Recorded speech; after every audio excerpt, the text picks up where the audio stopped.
नियमित होतोय. त्यामुळे सर्वच रहिवाशांची खूप अडचण होतीये. पण मग महापालिकेच्या अधिकाऱ्यांसाठी पत्र तयार करावं असं ठरल्यावर बरेच जण आता हे फॉर्मल लेटर मराठीमध्ये कसं लिहावं या विचारात पडले. मग त्यातल्या एका काकांनी मात्र छान कल्पना लढवली हां. त्यांनी ChatGPTला एक प्रॉम्प्ट दिला, ज्यात आम्हाला येणाऱ्या अडचणीविषयीची माहिती लिहिली होती आणि त्यासाठी एक पत्र तू तयार करून दे, अशी त्यांनी त्यात सूचना दिली. पण ती सूचना मी तुम्हाला वाचून दाखवते हां. त्यांनी असं लिहिलं होतं की हे पत्र शासकीय भाषेत, नम्र पण ठाम भाषेत तयार करून द्या आणि शेवटी तुमचा विश्वासू असा शेवट करा. हे पत्र पुणे महानगरपालिकेला लिहायचं आहे, तर अशा पद्धतीचं एक तक्रारपत्र तयार करून द्या.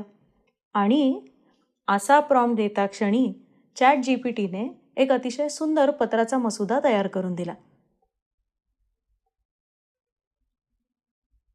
हे बघा, तुम्हाला समोर दिसतच असेल की अगदी आयुक्त महोदय, पुणे महानगरपालिका, नंतर विषय की पाणी पुरवठा संदर्भातली तक्रार आणि त्याखाली अगदी शासकीय भाषेत योग्य, नम्र पण ठाम पद्धतीने ह्या गोष्टीचा आढावा घ्यावा आणि तातडीने उपाययोजना करावी अशी सूचना करणारं एक तक्रारपत्र ChatGPTने तयार करून दिलं.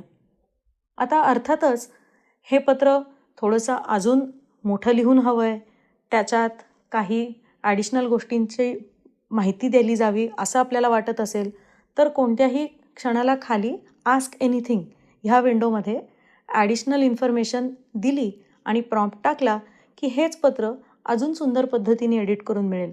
किंवा जसं ChatGPTने विचारलं आहे की एक SMS किंवा WhatsAppसुद्धा ह्याच विषयाचा ते तुम्हाला ड्राफ्ट करून देईल. आहे ना मस्त आयडिया? मला तर त्या काकांचं